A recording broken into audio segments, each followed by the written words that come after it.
is a good coach going into the season, and if he can actually perform and show that it's not just because he's had talented players, I think that he could definitely be in that mix. But it's so hard to project because who knows what other team in the NBA might completely overpass expectations, and so then that team would be in the mix too. I mean, this might be the first year that a guy like Eric Spoelstra, who most would agree is arguably the best, certainly top 3, top 5 coaches, he's never been coach of the year. Which you look at some of those scrappy teams he had in Miami, you'd think one of these years he would have got the award. But no, I think Joe's got a pretty good shot. So Tibbs was the 4 seed in 21. That's the closest, and then we got you have 100 to go of these. back to Doc. Joe Mazzulla got it, threw it. Noah, Hugo Gonzalez will average 15 plus minutes per night. Noah, is that in Maine or Boston? In Boston. Noah, so he will do this at the expense of whom? Ooh. I mean, a number of people. Like, are you asking me to project the rotation? Let's put it this way: if we had to kind of guess the minutes, if we have to guess the minutes leaders on the team, you're going to feel pretty good starting lineup 1 through 5 if you include Hauser and Keita in there, as well as Simons coming in as 6. That would be your top 6 minutes getters. Then Ugo kind of falls in where after that? 7, 8, 9. You know, like where's the? You know, you'd say Minott is probably ahead of him, and then you have Ugo slotting in as the next most minutes. Maybe. I mean, I think where this really comes from is that I think you're going to see the Celtics play 10, 11 players a night. And me and Bobby were discussing this earlier in practice on our practice update, but you might see just a little bit more minutes parity in general. And I think he's going to fit into what it is that Joe is trying to accomplish on both ends, as far as having this like frenetic pace, this defense that is swarming, deflections, steals. Like I think he actually might jump players that are quote unquote better than him or like more established or more skilled, because he's just going to plug into what it is that Joe is trying to do. So I will say this is kind of a hot take for me, because going into preseason, I didn't actually think he was even going to be in Boston much. But based off of not just what we've seen out of training camp and what they're trying to get at, but also how he's performed in preseason, I actually foresee him being like a 8th or 9th man in the rotation. And on this particular team, I think that's going to be around 15 minutes a night. What do you guys say? You agree? He had 17 in the preseason. So I'm with Jimmy. I'm not going to sit here and say that Hugo is going to average 15 plus minutes per night, but in the interest of being bold, I agree with Noah that I think he's higher up on the depth chart than maybe a lot of people thought he would be at this point. And that might be due to maybe his style of play fitting what Joe wants to do.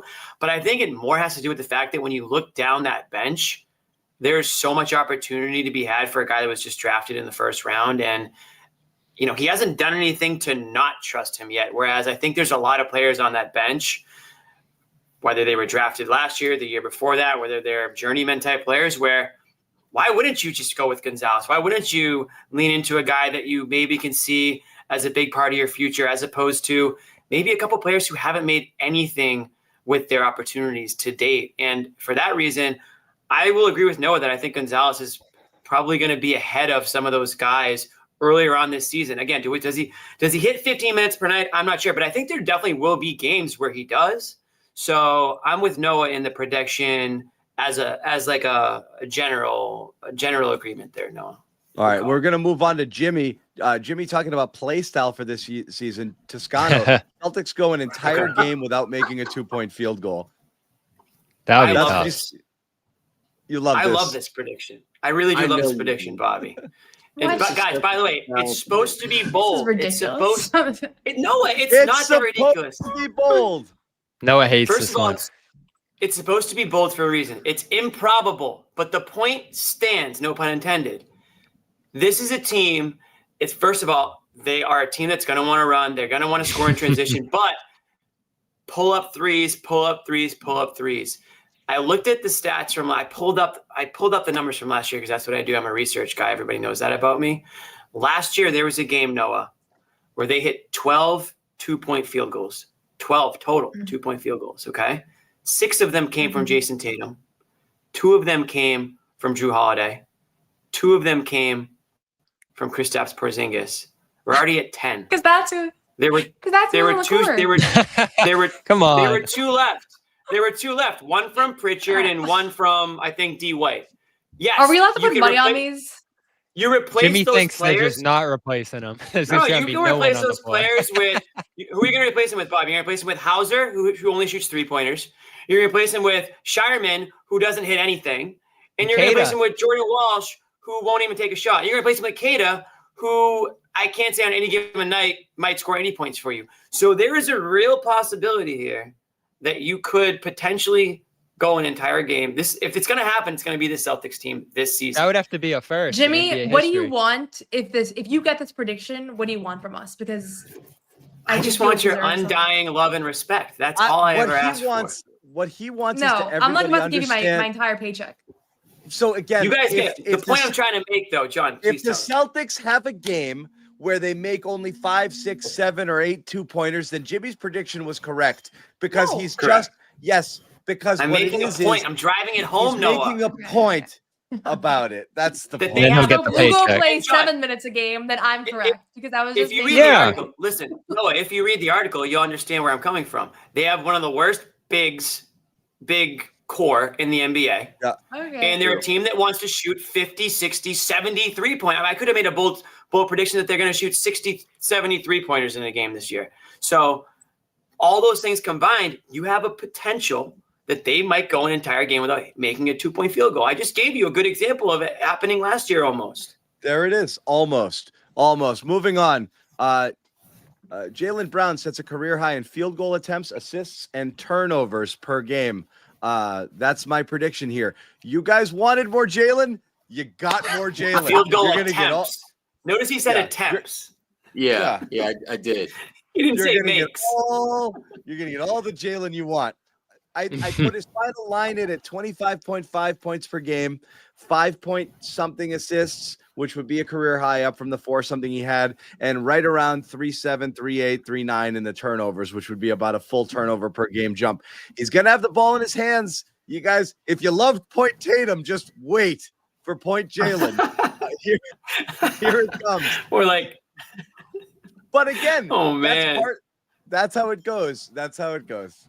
this is going to be the new that's how it Celtics is. basketball. All 3-point attempts, by the way. Huh?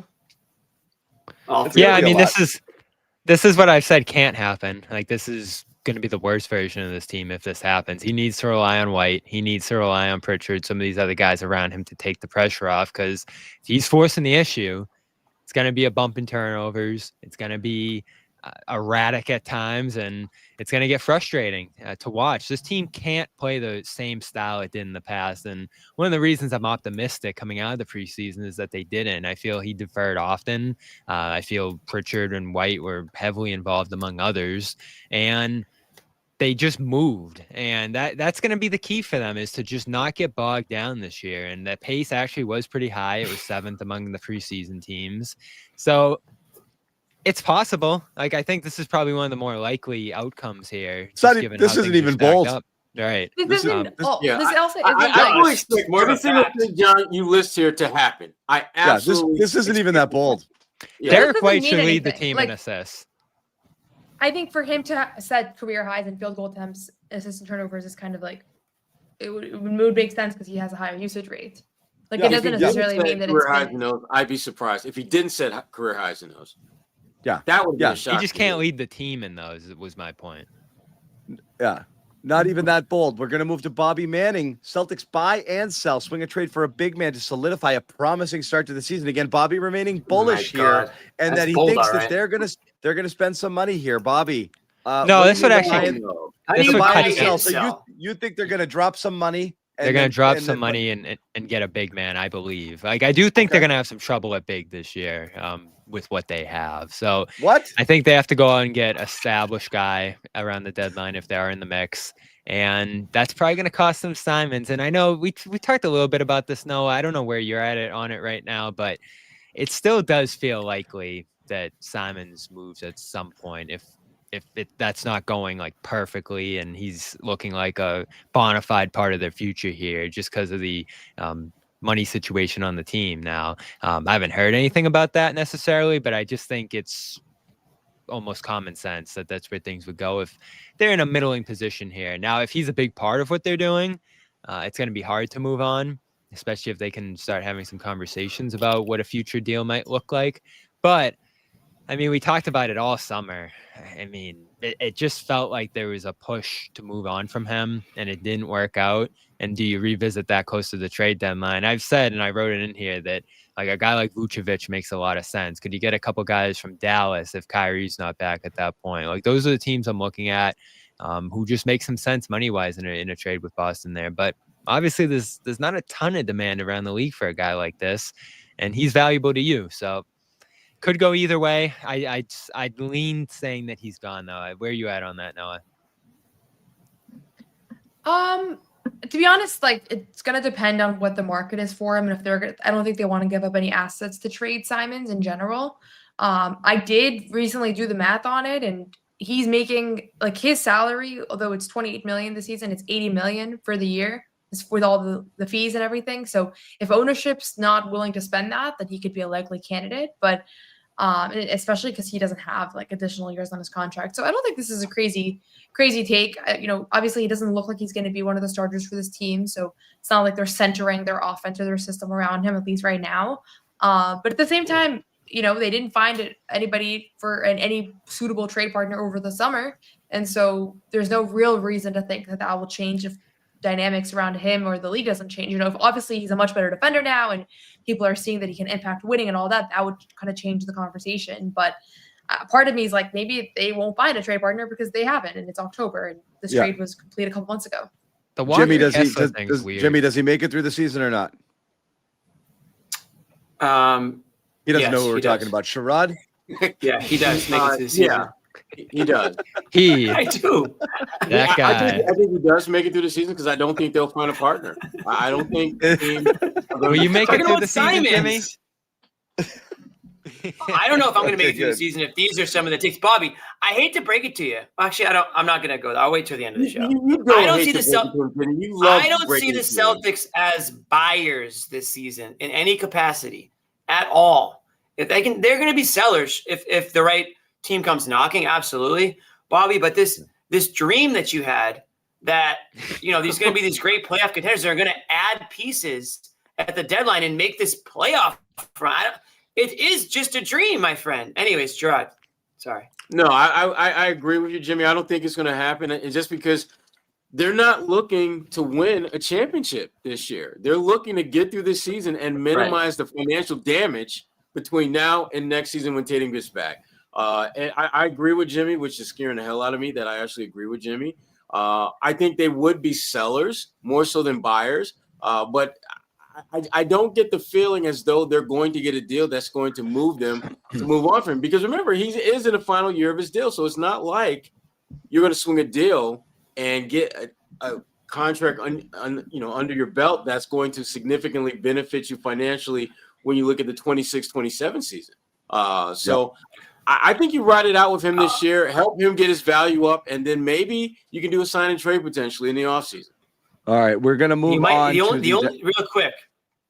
quick, John. The only way you sell Simons if a team gets hit with an injury, at a point where they feel like they are a player or some bench scoring away, you might have a buyer for a guy like Simons. That's really the only situation I see that happening. But Bobby, they're not going to find the center of the future in that trade. All right. No, Sherrod is speaking of Simons. Sherrod is all in on the Anthony Simons experiment, and he's viewing him as the 6th man of the year candidate. Back.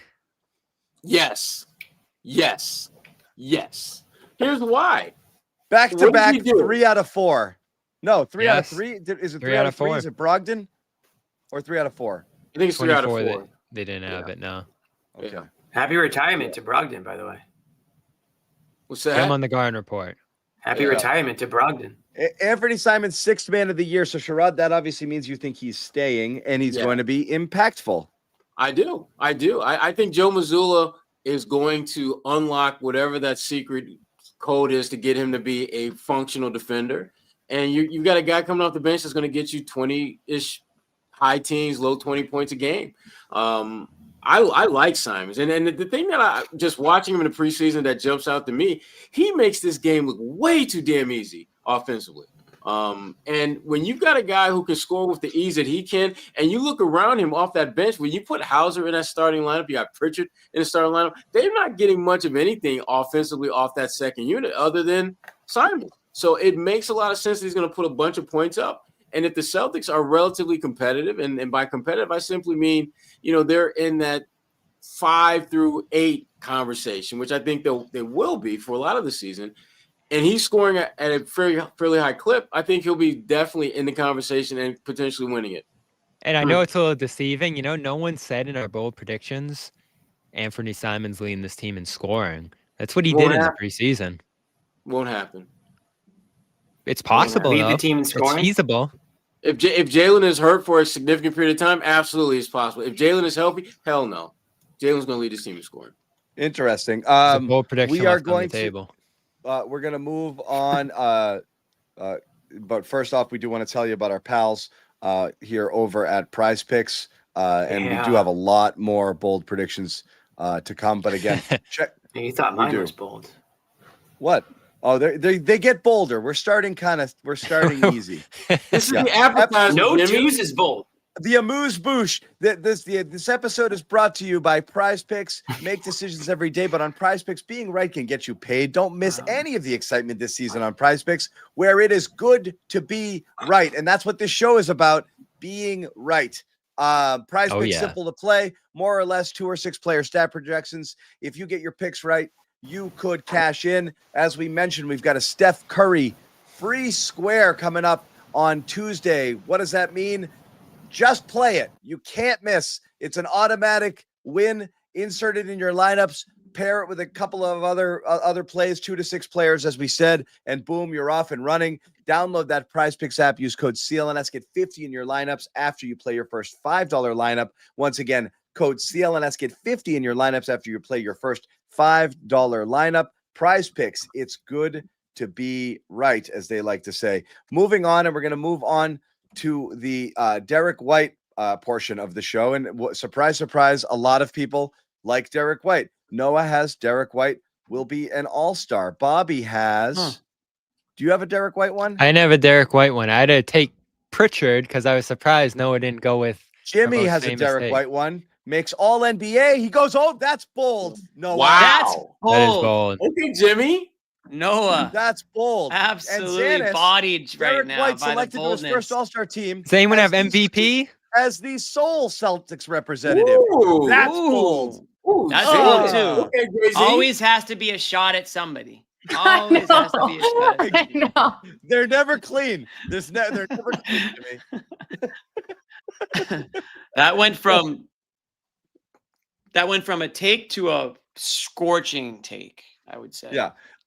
And so it's not the all-star thing is reasonable. The all-NBA, certainly. My point behind the sole representative, I'm a little worried about Jaylen Brown this year getting the games up, coming off the knee, the slow ramp up in the offseason. Already a small setback. Sounds like he's going to be fine, though. You guys mentioned it here. I'm a little worried about Jaylen's durability this year. And I'm also a little worried that if the Celtics go south late, that Jaylen could be the beneficiary of a little bit of managed time off and managed rest. Again, that would happen after all-star selections would come through here. But I am curious how this all plays out here.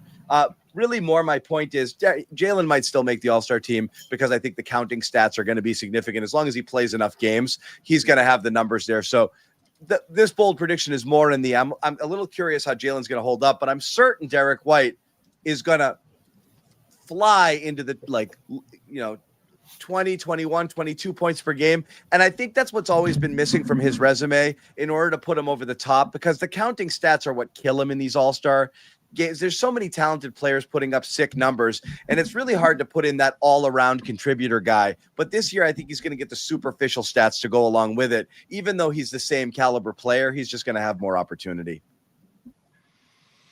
Guys, you look at that last. Do you see a leap, or do you just see production going higher because he's got more opportunity? The case is in that last preseason game. Jaylen goes out the door.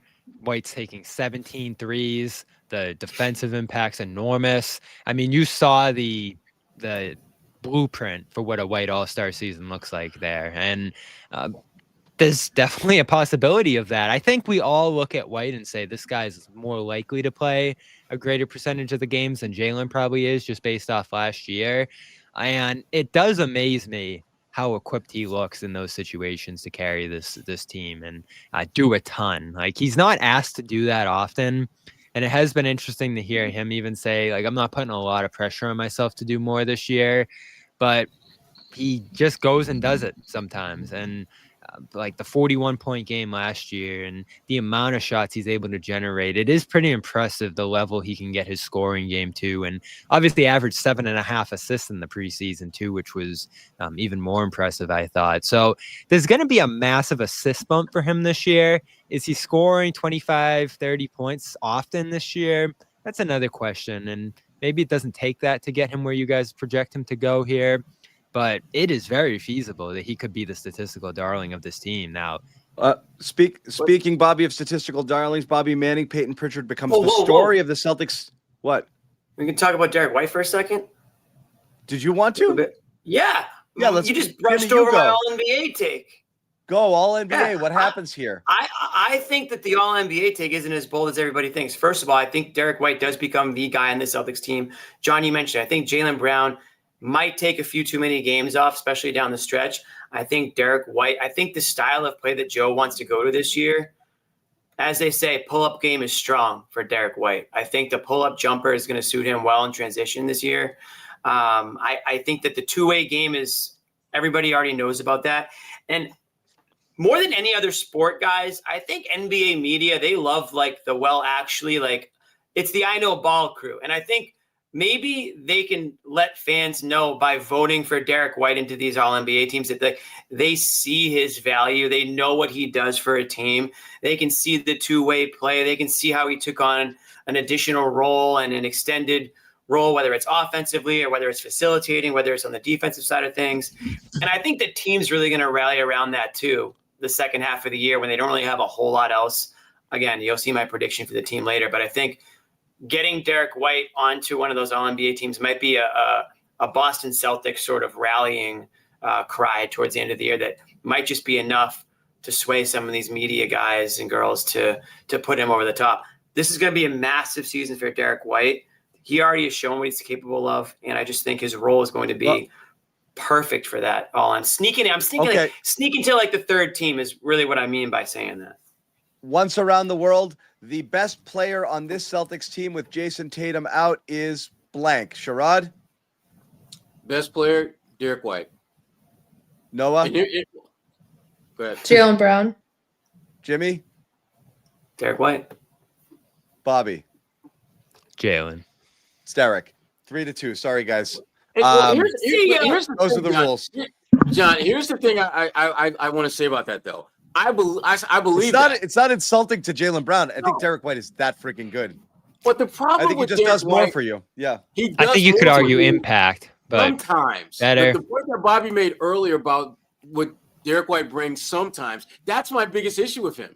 He doesn't bring the game that we know he has in him to the floor all the time. Sometimes he just gets Jaylen. Derrick White never stops. I think he can be far more dominant a player than he shows. It's consistency. His big thing throughout training camp has been, I need to be more consistent this year.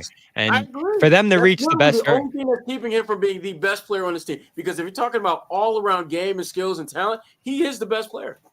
Yeah, all in all, you pretty much know what you're getting from Jaylen on most nights. Yeah. The steady offensive output and everything else he brings to the table there. So that's what it's about, and that's what it'll take. You don't know what you're getting defensively from Jaylen night in, night out. You don't know what you're getting in terms of ball handling. You don't know what you're White getting is in terms of distribution. Quarter to quarter with Jaylen, how many times did we say that? Where did he go after like a hot first quarter? Yeah. True. That was more in the past. I'm not pitting it. I'm not saying he's the only one, but Noah. I mean, I don't think it's insulting to say Derrick White's going to make a leap and become the best player on this team. I just don't think we have any indication right now that he is the better player. Jaylen had a tough second half of the season last year. I would say a lot of that could be attributed to his knee injury that was super debilitating. But I don't really know why are we so low on Jaylen? Why? I would say Jaylen. I think we're just high on Derrick. I would say the analytics community overwhelmingly thinks that Derrick White is a better player. Would you argue that? Yeah. Again, it's not that bold to take. The analytics community resoundingly believes that Derrick White is a better player than Brown. Brown has the talent, as Sherrod said, and more of the flash. But again, it's really more a matter of the consistent production and how he impacts winning, as we like to say around here. Derrick White impacts it in more ways, which I think is what makes him an all-around more impactful and important player. Well, we'd always say, who did the Celtics miss when they were out the most, during the last couple of years? It's almost no, always I think Derrick there's a White. great argument for impact. His impact is missed like crazy when he's not on the floor, like huge. But I don't think that makes him the best necessarily. Like, who's more equipped to lead a team, Jaylen or White? Like, who would you start a franchise with right now if you had to pick one of those two? It's Jaylen. I start Derrick. I'm going Jaylen. Because Derrick checks off so many boxes that you don't know if you're going to get a player on your team that you're building can check those boxes off. Derrick White can go 3 for 17 from the field and be your best player because he may block 3 or 4 shots. He may get 5 or 6 rebounds. If Jaylen Brown goes 3 for 17, how confident are you feeling that you're going to win that game? And he's going to be the best player on your team in that game.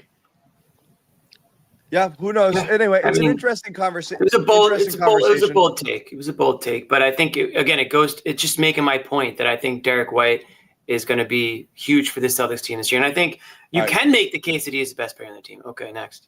We'll move it along, Bobby. As we mentioned, Pritchard becomes a story of the Celtics season. What does this mean? Yeah, what does that mean?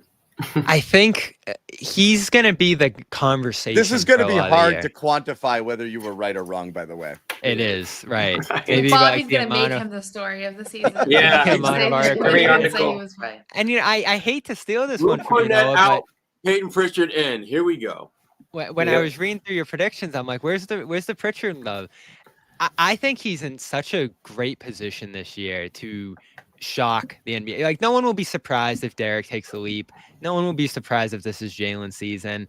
But if you look up and Pritchard's in the 20s, points per game, building on what he did last year, it's going to be like, whoa, what's going on there? And he's still at a point in his career, 26, 27 years old, where he's not young, but there's still an ascending arrow pointing upward with him. And now he's going to start for this team, I think. He's going to have a ton of shots every single night. He's still going to be the one who's overlooked a little bit defensively when, eyeballs are on Jaylen and Derrick there. And we just see what he does when he gets more minutes, more shots, more opportunities. And in all probability, he's probably going to play 82 games if he's allowed to. So this could be a massive statistical season for him this year. I'm looking at the projections right now on Basketball Reference. They have him at 17, 5, and 5. If you're closer to 20, 5 and 5, or even a little higher on all that there, and the efficiencies there, which it has been for him. I don't want to say the 17, 5 and 5. That's what they're projecting per 36 for him this year. That's story of the season numbers right there. I'm going a little bit higher for him. I think he's going to be a massive contributor this season, and no surprise, not to the Isaiah level, but close. Okay, I like it. Moving on. We are going to go. Let's go to. Was it Sherrod? Sherrod likes this one. Popular player, popular take. Josh Minott. Look at this one. Second team all defense. That means you got to. Is that something that bench players can get to? We're gonna find out this year. We're gonna find out. Expectations. But the bottom line is, you think his defensive impact is going to be profound. I think it's going to be major. I mean, I think he's going to be the second best defender on this team behind Derrick White when all's said and done. You look at his size, you look at his length, you look at his versatility, and you look at just the fact that he's a guy I think mentally is locked into being a top-tier, top-shelf defender. He's going to help this team a lot. I don't think there's any question, and at least certainly not in my mind, that he's going to be an impact player defensively for these guys. Yeah. Could we make sure we clip this and tweet it? Because we posted like a little Josh Minott clip a couple of days ago saying that we were pleasantly surprised by this guy. And 12 Wolves fans came out of the woodwork. Bobby, I don't know if you read any of those tweets. I did. And they were like, I saw that. You guys are in for it because – trust me, we've all felt this before. he's a preseason hero. Then he completed. It was like not a single guy not a single fan had one good thing to say about this guy. So Sherrod, I hope you're right, but I have a feeling there's going to be a lot of Wolves fans howling, no pun intended, at that take. Ooh. I'm totally. I will say. Ooh. I will say this as well. Like we are like it is. I've never seen people flip out as much over a guy who's averaged 5 minutes a game over the first 3 years of his NBA career. Like this is an insane.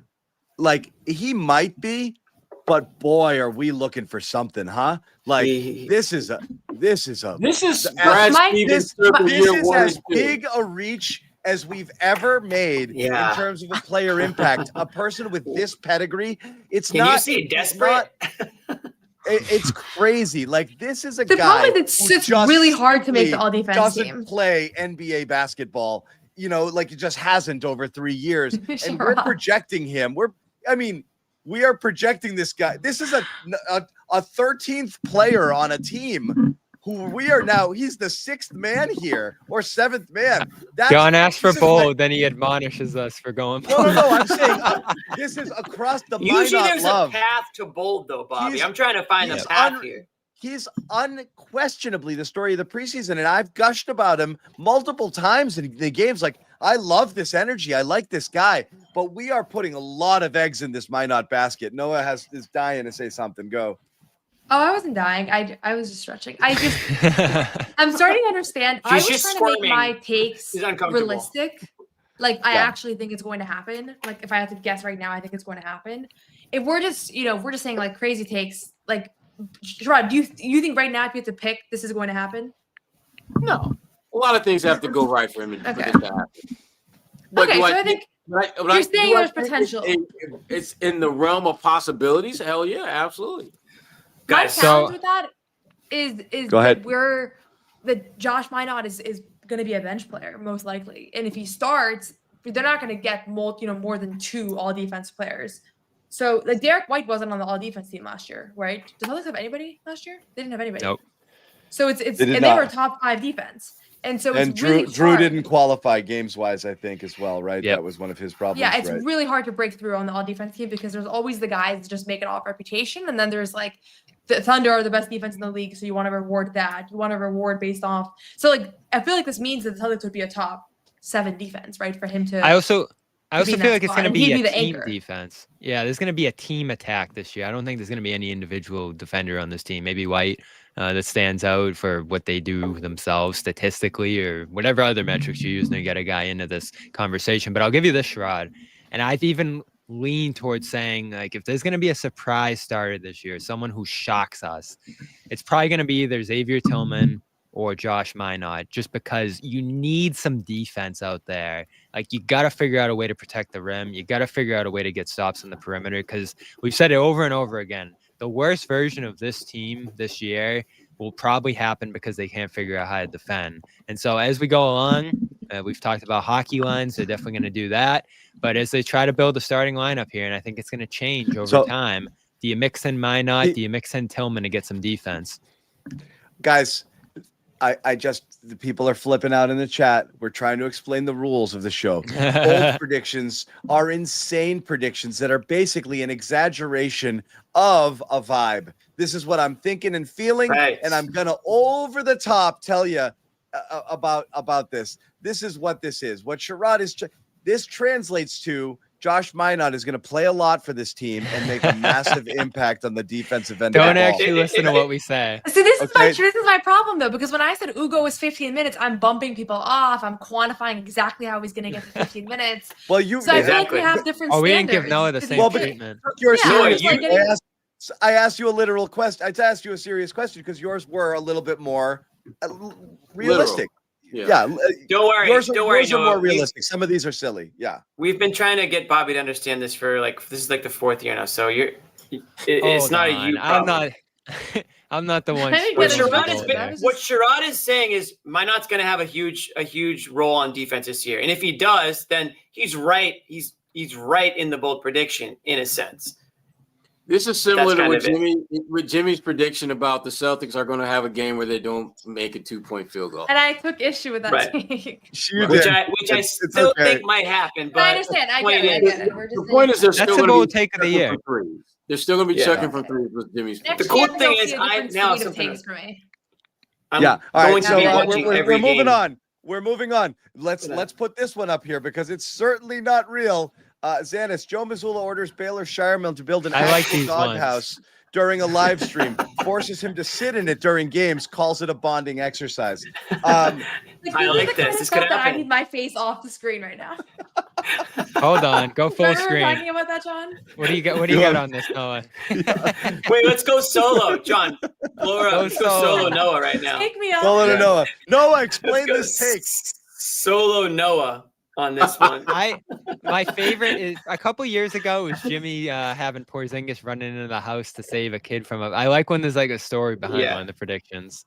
Yes. Yeah. So Zannis, why don't you explain what this means? I mean, this guy. I'm sad about is- this one. This guy is in a serious doghouse right now, and I'm trying to figure out what it is. And like I said, count me among the fans that I was hoping for that leap. Good guy, great podcast host.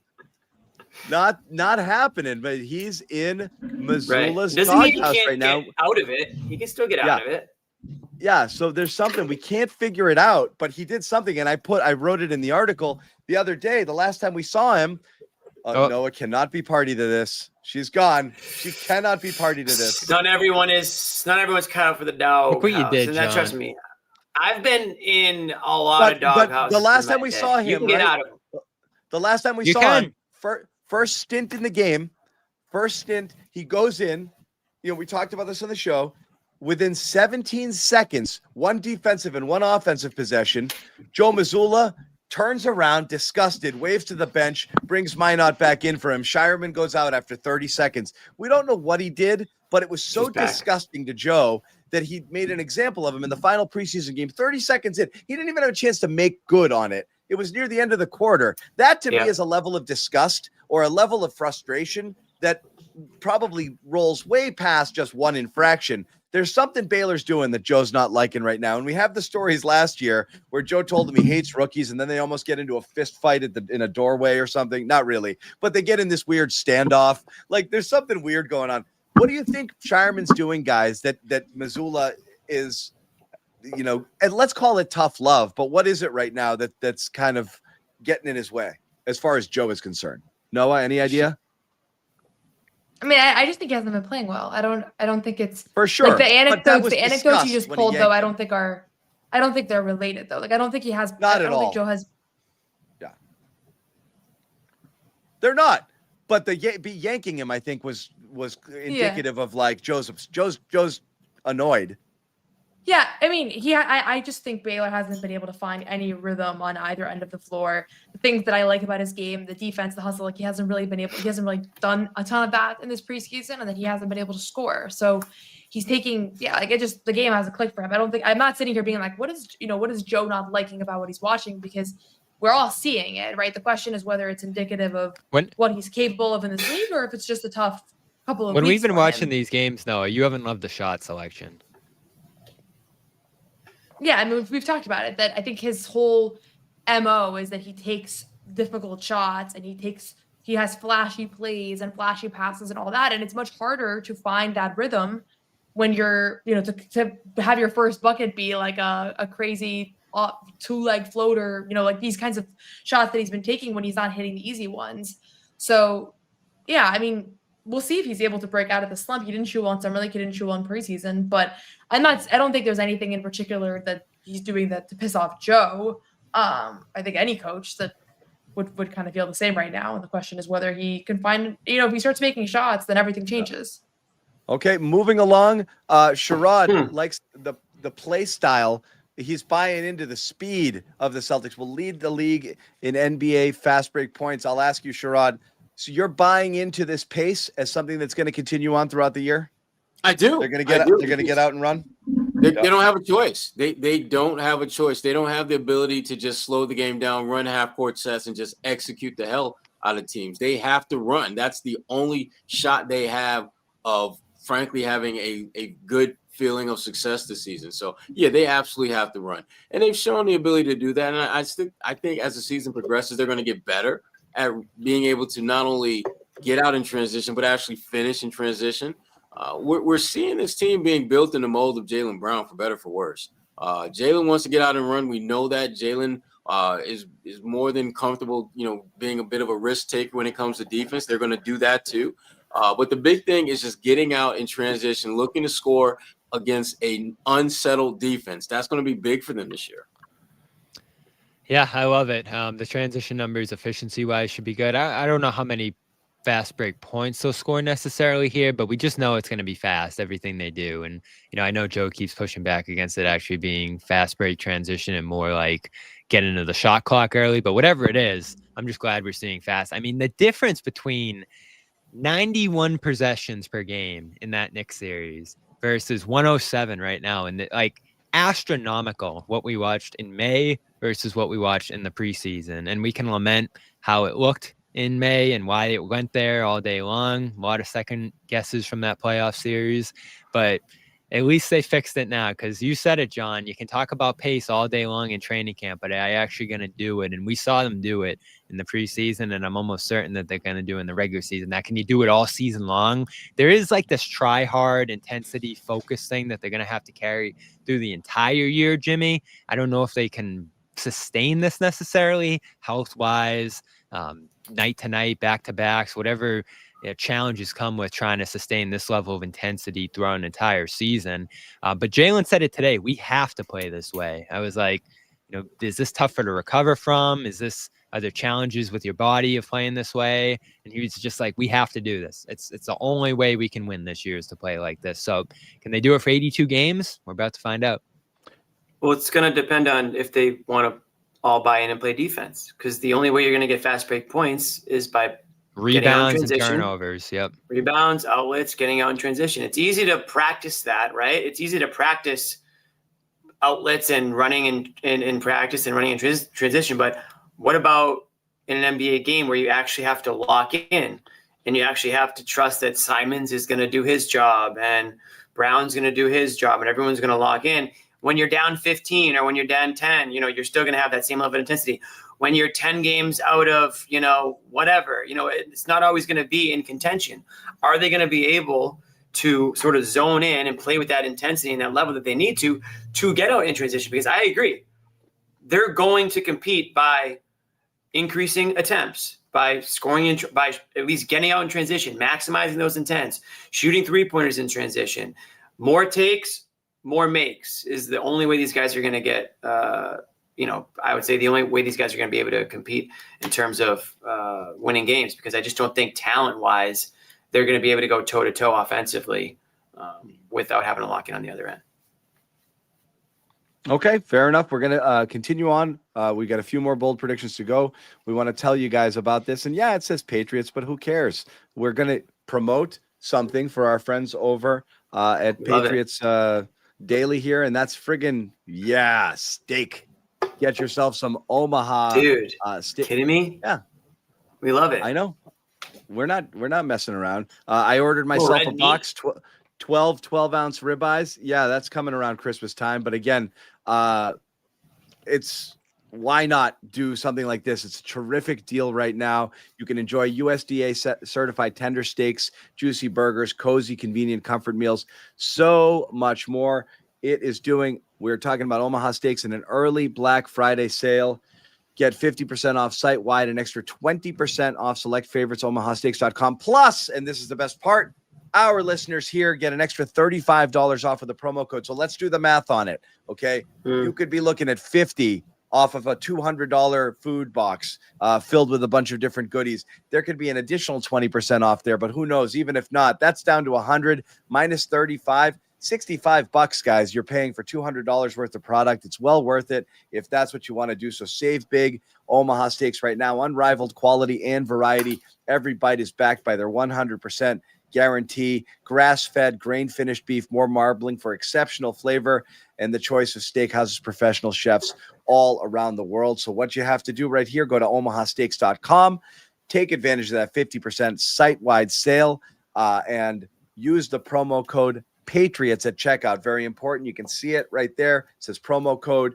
Use that at checkout. An extra $35 off your meal. You don't want to miss out on this one. And one of the cool things is you can get them sent to you now, or you can set it up for a Christmas delivery if you want to send it as a gift. Awesome gifts right now. Everybody loves this. This is a terrific gift to send to people. It will arrive about 10 days or so prior to the holidays. So that's also a really cool thing that you can do. Check that out today. Omaha Steaks, our pals over there. Code is Patriots for 35 off. Let's move through some other ones. And yeah, we've got a lot of Jason Tatum predictions for sure. We got a couple. Noah. It almost doesn't feel like the boldest take anymore. He's going to give this a shot. Noah, Jason Tatum will return this season. Okay, maybe bold, maybe not bold. And do I'll what? go bold. Jason Tatum will play 50 games next season. Next season. Yes, Whoa. That's John Like Foot. only He's 50 games? he's not going to Only play this 50 year, games. and he's going to miss a lot of time next year. He's going to return next year and be heavily managed, missing 1 out of 3 games is my prediction. And that's what we're going to see. Dude, you suck. I do suck a little. Dude. What the? It's supposed to be a fun show, man. Ooh. What the hell's wrong with you, dude? Everyone's pissed now. 50 games are? next season? I He don't know. didn't I have to bet. do that. Yeah. You And didn't again, have to do that, yeah. man. No, I did you guys dirty. Well, what do you where do you guys Come on, we're having land fun. on it? What the hell? Yeah, where do you guys land on it? Well, let's ask Noah. 65, She had Noah. Noah has Tatum coming back this season. No, so Noah's got him back. I'm Where do team you Noah. guys land? Yeah, I get the skepticism, and honestly, heading into training camp, I did not think he was going to come back before he did that big media tour where he made clear that that's his goal. Just because, like you said, John, right here, Halliburton, Damian Lillard, like these guys are already pretty much ruled out for the coming year. That's they what's ruled typical. themselves out. Yeah, Yeah. And so I think I understand where that comes from. At the same time, it's clear that that's what he's aspiring toward. And I have a story coming out about the medical side of this soon. But if he's clear and they don't think there's a risk of re-injury, which there really shouldn't be at that point in the game, 8-9 months in, like that's not really the risk. And he wants to come back. He might not be his best self. Like he's not going to be 100% explosive, 100% kind of what we're used to seeing. But if that's what he wants to do and the team okays it, like I wouldn't be shocked. He also had the surgery right after the injury happened. And he does have a month ahead of Tyrese Halliburton, who was pretty much ruled out because of how late in the year that was. Like those 5 weeks for the but swing Tatum's factor. I think. we're talking about Tatum as early as January or February. I'm like, not talking by about, that. yeah, I don't. I know. That seems hard to If we justify, get to but- March, I do find it hard to believe that there's going to be much of a point to integrate him into that team, unless they're rocking with it. And I could see that if you guys are right and they're fighting for a 3-4 seed, it makes more sense. I think if they're in the 7, 8, 9 range, I think We had that conversation at first. Mine is fueled more by, I believe, Halliburton and Lillard ruled themselves out or were ruled Right. out because that's what most people do. You just miss the year and then you build towards the next one because you don't see much benefit to coming back. I believe Tatum's comeback is entirely fueled by him, which is great because it's motivating him to work his ass off to get back. But the progress isn't necessarily linear. And I do believe that they're going to be so exceedingly cautious that I agree with you, Noah, if they don't think there's any risk at all. But I like I said, it's your prized possession. If you're worried about your Achilles and you're favoring things and you're doing other stuff that might create injury possibilities elsewhere, I just think they're going to be really, really, really. I think the Celtics actually probably internally wish Tatum had ruled himself out for the year and said, I'm just going to take this to get better and stronger. But they're certainly not going to put the kibosh on it. I'd have to guess that they don't really want him to return this year. That's my feeling. So the Look at force the is roster. working. I'm saying because I think they're okay with this year being whatever it is. If they get into the playoffs and fight hard and our little engine that could team that overachieves, that's awesome. That's where I'm torn on this because And we if had they're that. not, if they're not, just take the L and then we'll come back next year. Whatever draft pick we get, better than ever. Tatum's fully rested, full year. slow ramp up during the year until he gets to himself when he's right. By the second half of the year, you're hoping you have all-star Tatum all over again. Like I think management is there. There's in the their question thinking, around whether him coming back this year would set him up better for being an all-star next season. Like, is it helpful to have the last month of the season to kind of reacclimate to game speed, both psychologically and also physically? Or is it better to just have a 15-month recovery period that Tyrese Halliburton is giving himself? At the end of the day, everybody says the hardest part about these injuries is the mental side. So if one thing or another is motivating him right now, and he's working, like I'm not inside these guys' recoveries, but maybe he's working twice as hard as Damian Lillard because he's aiming to get back this season. That's a possibility, right? In which case, there's nothing wrong with that mindset. I don't think, as long as he's not going to risk re-injury, then it's fine either way. To me, I would, if I had to guess right now, he's going to come back, but it's going to be very late in the season, and it's not going to be super consequential. Like, I'm not saying here Tatum's going to come back and he's going to carry them to the finals because, like, that's where he's at. Like, I think he's going to come back in a limited version of himself for the latter portion of the season. And that's the only point where I find the timing interesting, because that was the initial conversation we had. Like, if they're in the mix, he'll come back. If they're out of it, he'll just say screw it and move on to next year. I think it's more about the medical clearance. But what if you're a couple games from the playoffs, they're in the playoffs, and that's the point where he's trying to get back? That's the only point where I can find it being awkward. And honestly, they've sent such a strong signal that it's about 27. Maybe the playoffs do become about getting him comfortable and acclimated, as awkward as that would be. But we'll see. It's going to be an interesting storyline. So a lot of you guys are bullish on the Celtics record this year. Jimmy Toscano is oh, sorry, Jimmy, you want to have a Tatum thought? I had a thought, yeah. I don't want to drag it on. I was just going to say, I love the fact that, first of all, I specifically didn't give a Tatum take because I truly don't know which direction it's going to go.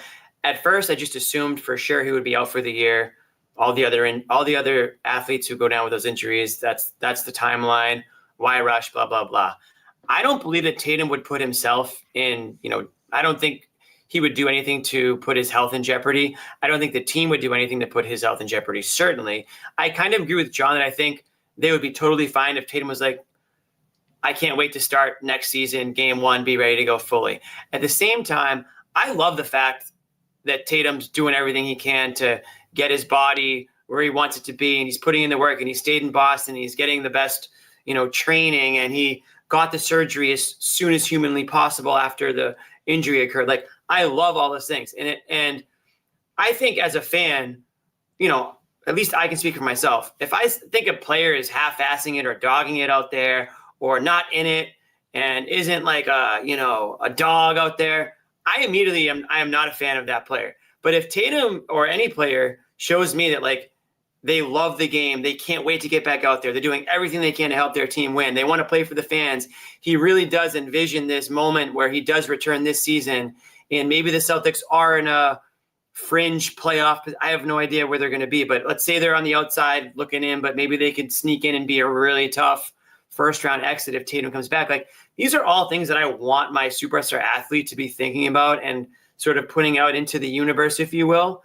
And so I'm never going to fault a guy for doing that. And that's why I'm not like, on one hand, I don't know if it's just for show, if it's just to remain in the public eye, or if it's literally like, hey, I want everyone to know that, like, I'm working for you guys right now. I'm doing everything I can. I want you to know that, yeah, I'm your superstar player, and I'm going to do everything that I can to be that player for you guys again. Like, that's awesome to me. So I'm hopeful that if the doctors clear him, if his doctors and trainers clear him, it'll be awesome to see him play this year. If the games mean something, even better. If not, then just seeing him out there and, like, getting over that mental hurdle, like Noah mentioned earlier, that's a huge thing. And just kind of at least having some sort of base to go off of when the next season does come into play. So if anything, it gives you something to look forward to this year. All right, we're going to stay with Jimmy Toscano here, who's bullish about the Celtics' chances this year of winning it all. Yes, he is. The Celtics will win the 2025 Emirates NBA Cup. Jimmy feels good about this. Yeah. Let's go. Isn't this what the Cup was? Does anything else matter? Isn't this what the Cup was designed for? Teams that don't have a shot at the NBA Finals can still, like, try to play for something. I mean, that's what I kind of won it last year. Wasn't it the Lakers, right? Yeah. Nope. The Lakers. Nope. Right? Oh, Lakers' Nope. first year. Does anyone Who know? is The it? Bucks. The Lakers Bucks and won. then- Yeah, the Bucks. Bucks. A team with nothing to play for. See? So listen, the Celtics, this isn't a bold take. They're not going to be your NBA Finals champions this year, okay? Let's just put that one out there. I think the cup is possible. You've got Brown, you've got White, you've got Pritchard. Any of those guys can get hot just enough in the right situations. Their group that they're in, what is it, Bobby? It's the Nets, the Sixers, I think the Magic are in there. It's not by any Pistons, stretch the maybe. most competitive group, in the Pistons, I think. Teams that are beatable. You're not getting, the Thunder. You're not getting the Cavs. You're not getting teams that a lot of people think could be in it at the end there. Again, I actually do have the Magic going far, but these are winnable games at a time in the year where anything can happen. If you look at the Celtics roster, I'll be honest, that prize money might be pretty important to some of those guys on this roster. Let's just leave it at that. I'm just going to leave it at that. Might give them a little incentive to play a little bit harder in this one. So I think the Celtics have a legit chance at the cup. That's my bold take. And again, what else do we have to look forward to? Let's go for the cup. Let's go to Las Vegas, Bobby. Speaking of the bonus money, I think the coaches get a little bit out of that. So maybe do. they'll have to put that on the line if we can beat them. Bobby's got a Maybe good they'll one take you out too. to a real dinner. Yeah, that'll be nice. Bobby We'll get thinks to the that in a Celtics are going to upset the top-seeded Cavaliers. In Yeah, the this first is my round of dream. playoffs. Oh, This is Jesus. my dream from earlier. Yeah. I already explained it. The foreshadow Outside dream. dreaming. Oh, you already had the dream, so we'll get Yeah. off of this one. What we Perfect. do have is a lot of we can't do a whole show without talking about the media game. Bobby Manning, media quadruples their score over the Yep. coach So next time. let's do the math. 4 That's a whole times 4. 16 Bring this- In points. the Bobby. same length of a game. So we're scoring Yes. 16 points in 12 minutes. Yes, I think we can get same, there. same style Not of in a play million by years. by the coaches. See, this makes me think that we do need to be humbled, if that's what you think. There we go. Are they Right, playing Bobby, full I court? actually think you're the only one who deserved that beating, by the way. I really Me too. do. And I think you're the Which- reason they got it. Which is Yeah, you totally might be. fair. Yeah. They might not want you Absolutely. on this team if you're going to keep talking that kind of smack. Jimmy believes the Celtics media crosses half court over 10 times in this game. I think I don't that's know. legit. Well, that's pretty bold too. Yeah. We might have crossed 10 times. How many times do you think we crossed, Bobby? I heard it I was was like thinking 5 or 6. 5. I was thinking 4 or 5 initially. then I Bobby was said like, 5 maybe or 7 6. 8. Bobby said, yeah. Yeah, so my there's thinking that- there was you guys just have to defend the 3 a little bit, grab the rebound, and just heave it. Just get it over half court. Maybe have a guy cherry picking on the other end. You got to do what you got to do in those situations just to try to get a couple quick points. I Everybody think our knows approach it's can make a cherry world of difference. Bobby, Just- I honestly, I find it amazing that you believe this. Like, if you guys try a little harder, they'll try a little harder too. And their little harder That's certainly trying is possible. going to be 10 times worse than it was. Wait. Like, if There's no reason to lose 57-4 again because I think there's things we can do better. But to score 16 points in 12 minutes, that's a lot of points. Like sometimes NBA teams don't score 16 points in 12 minutes. Like that's you have to That score. is You more. guys are kind of like an Some That would is fair. say that I- the 4 points we scored, a lot had to go right for those points. exactly, did. just for that to happen. And with the Zannis Media Day prediction, the Celtics will never have another media coaches scrimmage again. I can see that. and You don't think that's because so? because I believe that this was a Boo. terrific This was a terrific idea, and it was really cool. And I think they saw it, and then I think they saw what happened. And Bill Chisholm paid $6 billion for this team, and he doesn't want a Bob Schron lawsuit when he gets friggin' Bob trucked in didn't the play next the media game. coaches game. I know he didn't. I'm just saying some people hit the deck He could hard. have. Did he not get this in? one. I He don't. played I in the do media not. versus media game. I do not And he believe hit the- that what Missoula did that time will ever be allowed to happen again. If there is a game, it will be the friendliest, lightest exhibition possible. But I cannot believe Celtics management and ownership is going to allow that you guys to go out there and have them play as Missoula hard would as have they to did not against be you. on the court for that to happen. And the only way that happens is Joe has to coach the coaches, and And then then they got John to will play. get what he wants. Everybody hugging and kissing and having a grand old time out there in the court. Love everywhere. That's I know I'm the worst. That's the let's pickup get to game our he wants. Let's get to our records predictions. Okay, we're gonna start with the bullish group. We have Sherrod Blakely came in highest. 47-35, but losing to the first round. Sherrod comes in the highest. Noah 45-37 comes in the next highest, I believe. Also a first round exit. Guys, these are pretty good records to have these guys losing in the first round. This could get you a 5 seed or so in the East. So I'm surprised we don't have them going one round. Bobby came in next 46-36 as a 6 seed. Bobby, are they? And they're upset. The dream says that they are going to get through the Cleveland Cavaliers. Jimmy Toscano, the lowest here, 35-47, missing the playoffs. I'm the lowest, lower than you. I got them 38-44 as the 8th seed with the first, but they are going to get their way in, and they are going to lose in the first round. That's where I've got them. That's a long way, though. You were in like the 20s when the offseason began. I said bottom 5 to 7 team is in play with an injury on this round. So no one thinks they're going to be like a tanking team. An injury to a key player would cause a sell-off and a shutdown late. That's what I think. So that's why it's in But most likely you don't think it. So none of us think right now would pick that they're going to be a tanking lottery team. I think if they play I got them in the lottery with their full team. Jimmy's got them in the lottery. Just falling. He's got them missing the playoffs entirely. Yeah. But I'm not, to your point, Noah, I'm not saying that they're quote unquote tanking. I just think it's a talent thing. And I do think that at points in this season, Brown's going to miss time. White might miss time. The opponent might just simply take one of those two guys out of the game, just defensively. And so where are they getting 110 points from? That's pretty much what goes into my prediction here. I'm not trying to be a hater. I'm just looking at the talent on this roster and saying, I don't see it. Now, you guys see something that I don't see. That's fine. I guess we'll find out. But if you're assuming full health, maybe they end up surprising some people. I just don't see it. The ESPN projection was 45, but even they noted an injury has a massive impact here potentially. So, yeah, that's the tank scenario if health goes sideways, and that's why you do hate to see Jaylen limping off the court in the last preseason game. It could. You could afford guys missing time last year. You literally can't afford any good player missing. If any of your top 3 guys miss time, are you going to win that game? Probably not.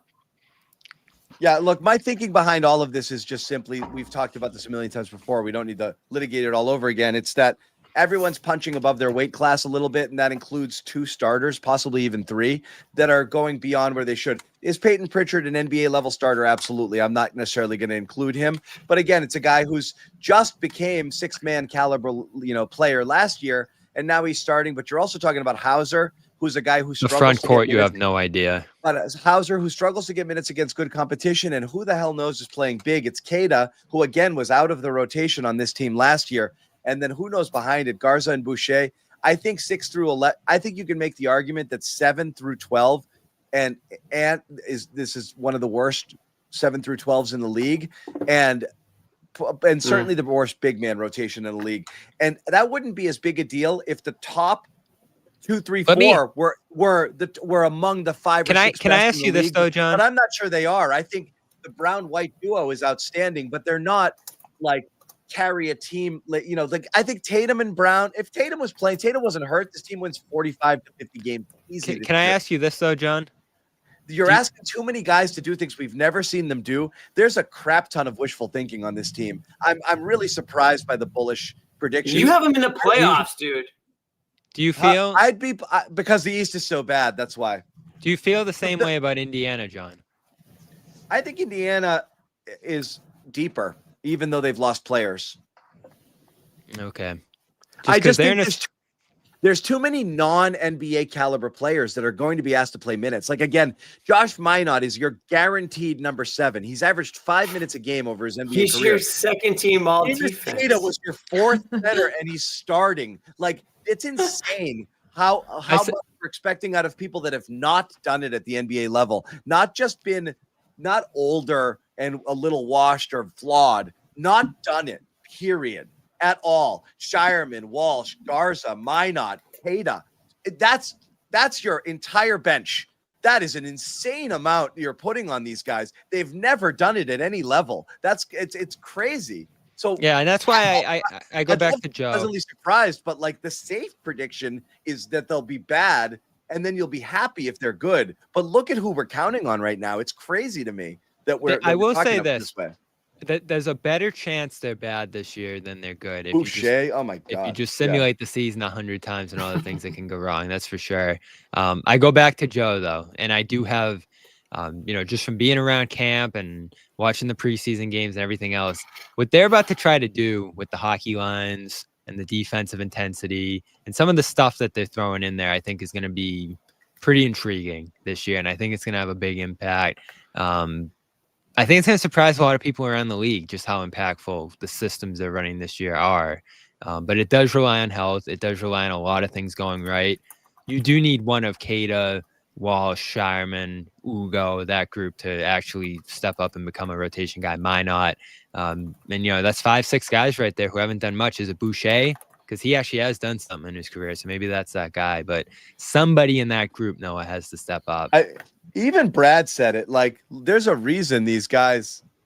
Like, it is interesting. I'll say this. I don't know if Brad you feel the talked same about way. in his press conference, guys, like why they didn't bring back Horford and Cornette. He's like, we offered them what we could, but like obviously they took more money. And he's like, and the money we had, I mean, look at the guys we got. He almost kind of like insulted us as like, yeah, have you seen Boucher? Have you seen these guys? Like this is what we could afford. Yeah. There's an acknowledgement up and down the organization about where they're at, even in the coaching staff from Joe and his, ultra confidence and, this is what we're going to do. Like their play style says a lot about what they have right now with the hockey subs and all that. So they're going to do what they can, and it might go sideways. It might go off the rails. And as we've talked about, that might not be the worst thing if it does happen. The old saying, if you have 8 subs, you got 0 subs. I think. Yeah. Let's whip through our finals predictions. Noah has the Thunder defeating the Cavs in the finals. Bobby has the Thunder over the Magic in the finals. Let me give some credit to Jimmy for that. Sherrod has the Rockets over the Cavs in the finals. No, I didn't steal. Jimmy has the Warriors over the Magic in 6, and I've got the Cavs. I'm picking an Eastern Conference team over the Nuggets in 6 games. Cavs! That's what we have. Oh my God. That's the boldest take of all. Is LeBron going to be on not the team? the boldest take of all. The East is taking them all. Noah, which was the boldest take of all? Jimmy's the no 2-pointers. Yeah. Dude, followed by Minott. I'm gonna text Jimmy a box score of the 2-point attempts after every single game the rest of the season. No, they're gonna attempt it too, Noah. I'm sorry, 2-point makes. Apologies. They're not gonna hit. I already explained how possible it was. 10 of the 12 are unaccounted for. You're gonna see a lot of me on your phone, Jimmy. I just want to make sure, because you said it, Noah. Full pay. I get something to watch now every time. Full paycheck, is that from every of your 50 jobs going to Jimmy? Yeah, I think I want a full paycheck if it happens. Thank you, Bobby. I like that. You'll get something good. I'll come up with something good. Okay, deal. Done. All right. You got to come to a gig. You have to come to one of my gigs. How about that? Oh, that's a good one. one. One of your gigs? No, you. They're refuse. awesome. John refuses too, actually. I think November John both 15th. said, hell no. November 15th is the next one. I want everybody there. Great American Beer Hall. It's going to be a beautiful Saturday afternoon in Medford. Easy to get to. As long as the Celtics aren't playing, I expect the panel there, and I expect all of our loyal listeners to be there too. Let me check my calendar. Yeah, check it. All right. Go check it out, guys. Thank you very much for watching our Bold Predictions show. Of course, we have a lot lined up for you as the Celtics open their season, and we are pumped about it. Yeah, but it is that's one Celtics opening up at home on Wednesday. We'll have a whole bunch of us down there. We'll do a little pregame show, talk to some fans, give away some merch. Look for us. We'll send out a notification where we're going to be located. We were going to go outside. It might be raining, so we might do something on the concourse. Make sure that you guys are there to hang out with us as the Celtics season is about to begin. Who knows what's going to happen, but it'll definitely be interesting. There's going to be a lot to talk about, so we hope you're all along for the ride. For Sherrod, Blakely, Noa Dalzell, Jimmy Toscano, Bobby Manning, I am John Zannis. Thank you guys for watching the Garden Report, and we will see you on Wednesday. opening night. Peace. Good night, Yeah. everybody. No one's sneaking a vegan brownie by And me. I'll tell you bees. that. Okay, you know what, John? We're gonna do it. You have to feel that way too, Bobby. I have to Same. feel that Same way. to you. Let's Yeah. fly that over and make Luke your first center. Bobby, we gave you Luke hour early. We're not going to end this on a damn conversation about Luke